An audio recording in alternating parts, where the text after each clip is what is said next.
অনেক সময় আমরা পিসি সেটআপের জন্য হাই এন্ডের গ্রাফিক্স কার্ড কিনে ফেলি, কিন্তু সিপিইউ সেটা হ্যান্ডেল করতে পারে না, কম্পাটিবিলিটি ইস্যু হয়। আবার অনেক সময় সব ঠিক আছে, বাট নর্মাল কাজে মনে হয় ল্যাপটপ বা পিসির অবস্থা একদম খারাপ হয়ে যাচ্ছে। টাস্ক ম্যানেজারে গেলে দেখা যায় সিপিইউ 100% ইউটিলাইজ হয়ে বসে আছে। তো এটাই হচ্ছে সিপিইউ বটলনেক। আজকে আমরা একদম ইন ডিটেল সিপিইউ বটলনেক নিয়ে জানার চেষ্টা করব, কি কি কারণে আসলে এটা হয় আর কিভাবে বুঝবেন আপনার সিপিইউতে বটলনেক আছে। তাহলে শুরু করা যাক।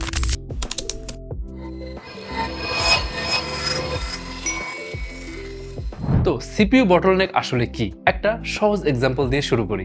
ধরেন আপনি একটা ট্রিপে গেলেন 5 জন ফ্রেন্ড নিয়ে। তো সবার হাঁটার স্পিড কিন্তু নর্মাল, কিন্তু একজন আছে যে হাঁটতেই পারে না, সে এত স্লো হাঁটছে যে বাকি সবাই তার জন্য আটকে আছে। তো কম্পিউটারের ক্ষেত্রেও ঠিক এই জিনিসটাই হয়। সিপিইউ যদি স্লো কাজ করে, জিপিইউ, র্যাম, এসএসডি সবকিছুই ওয়েট করতে থাকে সিপিইউর জন্য। এই যে ওয়েট করার ঘটনা, এটাই হলো সিপিইউ বটলনেক। মানে আপনার পুরো পিসির স্পিড আটকে যাচ্ছে শুধু সিপিইউর জন্য। এখন কিভাবে বুঝবেন আপনার সিপিইউতে বটলনেক আছে? ধরুন আপনি গেমস খেলছেন, তখন জিপিইউর কাজ হচ্ছে সে গ্রাফিক্স রেন্ডার করবে, আর সিপিইউর কাজ সে গেমের লজিক, ফিজিক্স, এআই, ফ্রেম সব প্রসেস করবে। যদি জিপিইউ পাওয়ারফুল হয় বাট সিপিইউ ফ্রেম রেডি করতে লেট করে, তখন জিপিইউর পাওয়ার পুরোপুরি ইউজই করতে পারে না। তখন যেটা হয়, এপিএস কমে যায়, গেমে স্টার্টার হয়, জিপিইউ ইউটিলাইজেশন 50 থেকে 60% দেখায়, বাট সিপিইউ ইউটিলাইজেশন 100%। এটাই সিপিইউ বটলনেকের সবচেয়ে বড় সাইন। লাইক একটা এক্সাম্পল দিই, Ryzen 5 5600G প্লাস হচ্ছে RTX 3060, এই কম্বিনেশন জিপিইউ ক্যাপাবল হচ্ছে 120 FPS, বাট সিপিইউ প্রডিউস করতে পারে 60 FPS। তাই গেম 60 FPS এ কিন্তু লক হয়ে যাবে, এর উপরে আপনি আর ওঠাতেই পারবেন না। আবার গেমিং না করলেও সিপিইউ বটলনেক কিন্তু দেখা যায়। বড় এক্সেল ফাইল খুললে ল্যাগ, জুম, গুগল মিটে ভিডিও ফ্রিজ, ব্রাউজারে 10-15টা ট্যাব খুললেই সিস্টেম স্লো হয়ে যায়। একটা অ্যাপ ওপেন করলে আরেকটা অ্যাপ স্মুথলি চলে না, Windows UI lag, animation lag.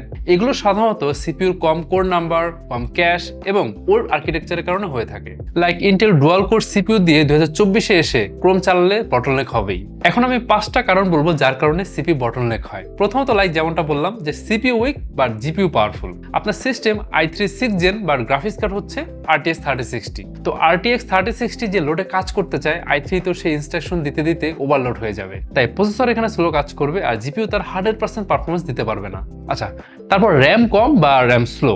যদি র্যাম হয় 8GB DDR4 কিন্তু জিপিইউ অনেক স্ট্রং, তাহলে সিপিইউ কে র্যামের সাথে প্রচুর ডেটা ট্রান্সফার করতে হয়। তাই সিস্টেমের সাথে যদি র্যাম স্লো হয় তাহলে কিন্তু বটলনেক ক্রিয়েট হয়। তো সিপিইউ জিপিইউ তার পাওয়ার অনুযায়ী মেমোরি সাইজও কিন্তু বাড়াতে হবে। তাই ভালো গেমিং চাইলে অ্যাটলিস্ট 32GB ইউজ করতে হবে। তারপর ব্যাকগ্রাউন্ড টাস্কের জন্য কিন্তু সিপিইউ বটলনেক দেখা যায়। স্টার্টআপ অ্যাপ, ডিসকর্ড ওভারলে, অনেক বেশি ক্রোমের ট্যাব, এগুলো কিন্তু সিপিইউ কে অনেক বিজি রাখে। ফলে গেম বা অন্যান্য রেগুলার অ্যাপ পর্যন্ত সিপিইউ সাপোর্ট পায় না। কিন্তু গেম সফটওয়্যার অনেক বেশি সিপিইউ ডিমান্ডিং। এখন এগুলো চালাতে গিয়ে আপনি যদি লো এন্ডের বা কম কোরের সিপিইউ ইউজ করেন, তাহলে সিপিইউ বটলনেক হবেই। কিছু গেমের নাম বলি যেগুলোর CPU demanding heavy, like GTA 5, Fortnite, PUBG PC, assassin's creed সিরিজগুলো, স্টারফিল্ড। এসব গেমে জিপিইউর পাশাপাশি কিন্তু সিপিইউর পাওয়ারও বেশি প্রয়োজন হয়।